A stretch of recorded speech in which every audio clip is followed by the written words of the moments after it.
বিএনপির ভারপ্রাপ্ত চেয়ারম্যান জনাব তারেক রহমানের বার্তা পৌঁছে দেওয়ার জন্য 3 মাসের মধ্যে আপনাদের এই মেহেরপুর জেলাও সম্মেলন কাউন্সিল করতে হবে। যারা যাদের ত্যাগ আছে, যারা জেল খেটেছে, যারা দিনে রাতে কষ্ট করে এই সংগঠনকে ধরে রেখেছে, তাদেরকে মূল্যায়ন করতে হবে। তারেক রহমান বলেছেন যে অদৃশ্য শক্তি কিন্তু কি করছে, ষড়যন্ত্র করছে।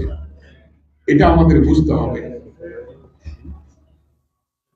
আপনারা যারা নেতা হয়েছেন, হচ্ছেন বা ছিলেন বা হবেন, রাস্তা দিয়ে ঘুরলে একটা সালাম বেশি পেলে তো পান নাকি? কি জন্য পান? বিএনপির নেতা হওয়ার কারণে। বিএনপিকে মানুষ সম্মান করে, বিএনপিকে মানুষ শ্রদ্ধা করে। আজকে 16 বছর তারেক রহমানের নেতৃত্বে আন্দোলন হয়ে যিনি বলেছিলেন দেশ যাবে কোন পথে ফয়সালা হবে, আজকে পতিত স্বৈরাচার ফ্যাসিস্ট হাসিনা ষড়যন্ত্র করছে, চক্রান্ত করছে, বাংলাদেশের ফ্ল্যাগ ছিঁড়ে ফেলেছে, পুড়িয়ে ফেলেছে। এটা করতে পারে? পারে না। এই ষড়যন্ত্র আজকে রুখে দিতে হবে। শেখ হাসিনা বলেছিল শেখ মুজিবের মেয়ে পালায় না। কি হয়েছে? বলার কয়দিন পরে পালাইছে? একদিন পরে পালাইছে। একদিন পরে, এক কাপড়ে। খাবার ছিল, খাবার খেতে পারে নাই। 45 মিনিট সময় দিয়েছিল। 45 মিনিটের মধ্যে দৌড়ে গিয়ে হেলিকপ্টারে উঠে চলে গেছে।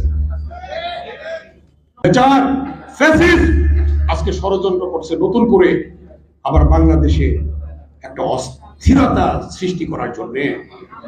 সেই অস্থিরতাকে সৃষ্টি করতে দেবেন আপনারা? প্রধানমন্ত্রী বলেছে যে আমরা গর্বিত আজকে 3 বারের প্রধানমন্ত্রী বেগম খালেদা জিয়াকে আমরা এখানে আনতে পেরেছি। কথাটা মনে আছে আপনাদের?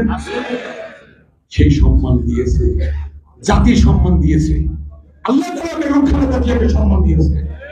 আমরা আগামী দিনে তারেক রহমানকে আল্লাহ তাআলা ক্ষমা দেবে এবং সম্মান দেবে ইনশাআল্লাহ। সব মামলা চলে যাচ্ছে, মিথ্যা মামলা। বিদেশে বসে আছে, সেখানে তার নামে মামলা, তারেক রহমানের নামে। এরকম মিথ্যা মামলা দিয়ে দাবিয়ে রাখা সম্ভব? ইনশাআল্লাহ আল্লাহর রহমতে খুব দ্রুত তারেক রহমান বাংলাদেশে ফিরে আসবেন ইনশাআল্লাহ। আল্লাহ তাআলা আজকে ফ্যাসিস্ট শেখ হাসিনা খুনের আসামি, গণহত্যার আসামি, যার বিচার হলে 57 জন সেনা কর্মকর্তাকে যে হত্যা করেছে, তার জন্য 57 বার শেখ হাসিনার ফাঁসি হবে। যে গণহত্যা করেছে হাজার হাজার ছাত্র জনতাকে, ইলিয়াস আলী চৌধুরী আলম থেকে শুরু করে সুমন শুরু করে যাদের খুন করা হয়েছে, তাদের জন্য কতবার ফাঁসি হবে তার হিসাব নেই।